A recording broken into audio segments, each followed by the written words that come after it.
कृष्णाय वासुदेवाय हरय परमात्मने प्रणतक्लेशनाशाय गोविंदाय नमो नमः।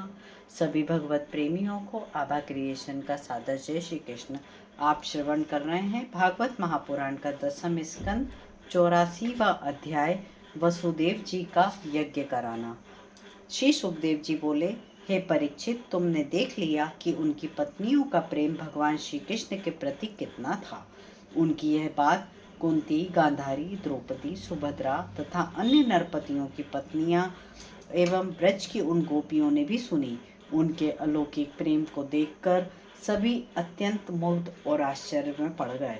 इस भांति जब स्त्रियां पुरुषों में पुरुष बात कर रहे थे, तब वहां भगवान श्री कृष्ण और बलराम जी के दर्शनों के लिए श्री कृष्ण द्वैपायन, व्यास, देवर्षि नारद, च्यवन ऋषि, देवल, असित, विश्वामित्र, सतानंद, भारद्वाज, गौतम, भगवान परशुराम, वशिष्ठ, गालब, भृगु, पुलिस, कश्यप, अत्रि, मार्कंडेय, बृहस्पति, द्वित, त्रित, एकत, सनंदन, सनातन, सनत कुमार, अंगिरा, अगस्ती, याज्ञवल्क्य, वामदेव आदि उच्च कोटि के सभी महर्षि, ब्रह्म ऋषि, देवर्षि पधारे। उन ऋषियों को देखकर सभी नरपति, धर्मराज, युधिष्ठिर आदि पांडव, भगवान श्री कृष्ण और बलराम सहसा उठकर खड़े हुए।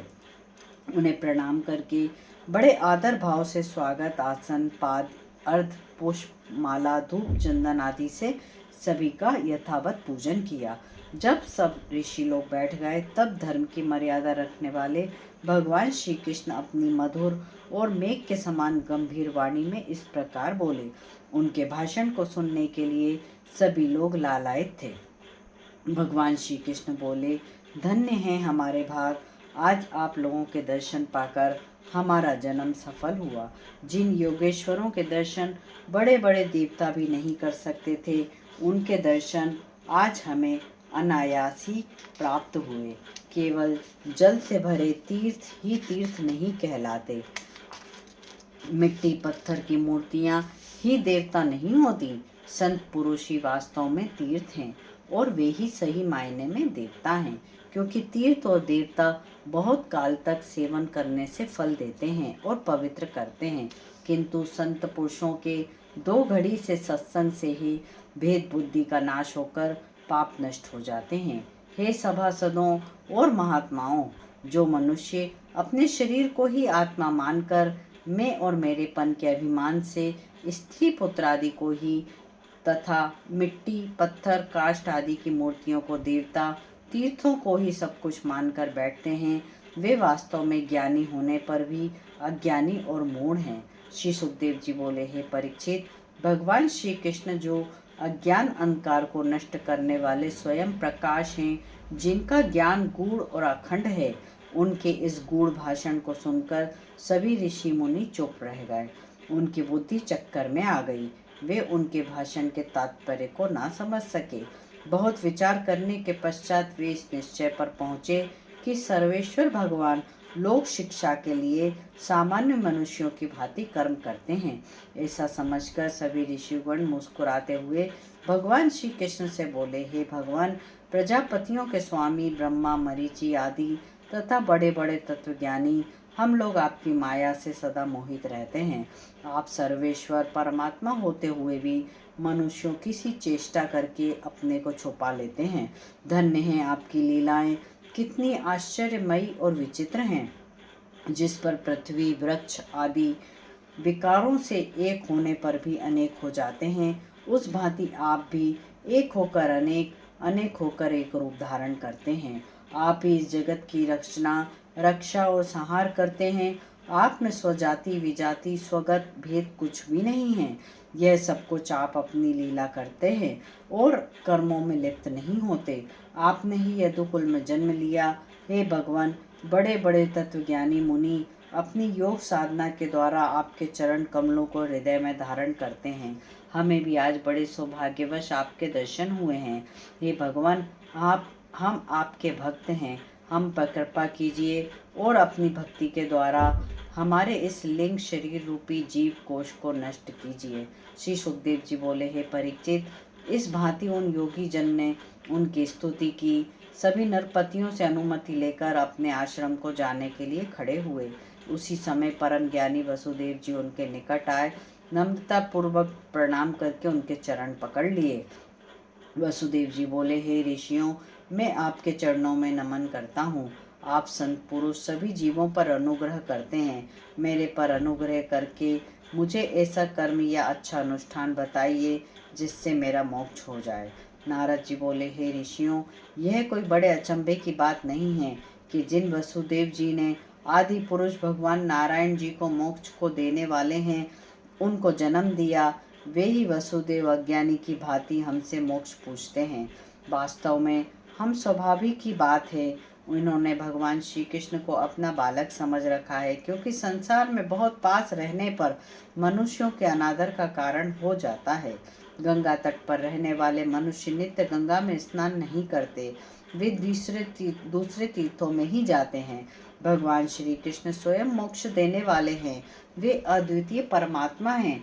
जब वे अपने स्वरूप को अपनी शक्ति से ढक लेते हैं तो मूर्ख लोग उन्हें पहचान नहीं सकते। हे परीक्षित, तत्पश्चात उन ऋषियों ने भगवान श्री कृष्ण और बलराम तथा सभी राजाओं के सम्मुख वसुदेव जी से कहा, हे वासुदेव जी, कर्म वासनाओं और कर्मों के फल को नष्ट करने का केवल एक यही उपाय है कि यज्ञों के द्वारा यदुपति भगवान की आराधना की जाए। त्रिकालज्ञ मुनियों ने चित्त शांति का यही सुगम साधन बताया है, इसी से मोक्ष प्राप्ति होती है।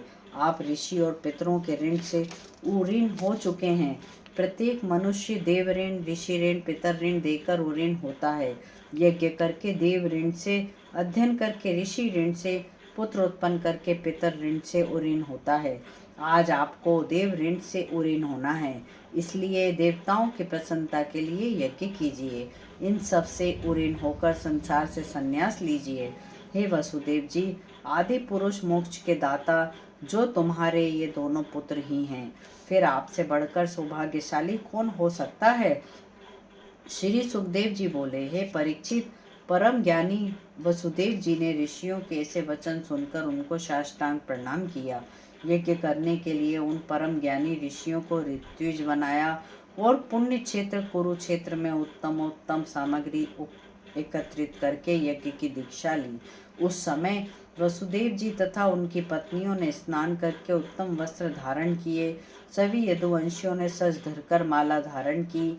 उस काल मृदंग, पखावज, शंख, ढोल आदि मांगलिक बाजे बजने लगे। सूत मागध स्तुति करने लगे। वसुदेव जी अपनी पत्नियों के साथ यज्ञशाला में पधारे। उनके देव की आदि 18 पत्नियां थीं। उन सब के मध्य में उनकी ऐसी शोभा थी जैसे नक्षत्रों के बीच में चंद्रमा की होती है। यज्ञ की दीक्षा लेने पर वसुदेव जी ने मृगचर्म धारण किया। उनकी पत्नियों ने सुंदर वस्त्र आभूषण धारण किए। उस समय भगवान श्री कृष्ण और बलराम जी अपने बंधु बांधव, स्त्री पुत्रों सहित ऐसे शोभायमान थे जैसे अपनी अचिंत्य शक्ति आदि के साथ वे नारायण स्वरूप में शोभायमान होते हैं। श्री सुखदेव जी ने अनेक यज्ञों द्वारा भगवान विष्णु की आराधना की। तत्पश्चात ऋत्विजों को बहुत सी सुंदर दूध देने वाली गौएं, वस्त्र, अलंकार दक्षिणा में दिए।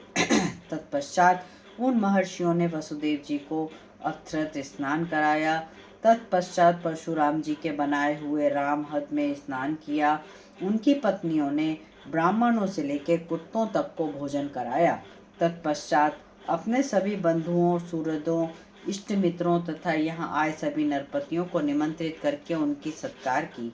वे सभी राजा लोग भगवान श्री कृष्ण की आज्ञा लेकर अपने नगरों को गए। धर्मराज युधिष्ठिर, भीम, अर्जुन, भीष्म, धृतराष्ट्र आदि उनके विरह में व्याकुल होकर उनसे विदा लेने लगे। हे राजा परीक्षित, नंद बाबा, गोप ग्वाल, गोपियां सभी बहुत काल तक उनके साथ वहीं पर रहे। वे सब उनके स्नेह वश से ऐसे बंधे हुए थे कि उन्हें छोड़ने के लिए उनका चित्त नहीं करता था। इस भांति वे सभी 3 महीने तक बलराम और श्री कृष्ण जी के प्रेम में वहीं पर रहे। तत्पश्चात वसुदेव जी उन सभी ब्रजवासियों को बहुमूल्य वस्त्र, आभूषण, संपत्ति देकर विदा किए। हे परीक्षित, अब वर्षा ऋतु आ पहुंची थी, इसलिए वसुदेव जी, उग्रसेन आदि सभी यदुवंशी वहां से द्वारका के लिए प्रस्थान किए। इस प्रकार 84वां अध्याय समाप्त होता है। 85वें अध्याय में भगवान श्री कृष्ण के द्वारा वसुदेव जी को ब्रह्म ज्ञान की प्राप्ति, देवकी के 6 पुत्रों को लौटा कर लाने की कथा को कल श्रवण करेंगे। कर्पूर गौरम करुणावतारम संसार सारम भुजगेंद्र हारम सदा वसंतम हृदयारविंदे भवम भवानी सहितम नमामि। प्रेम से बोलो जय श्री राधे, जय श्री कृष्ण।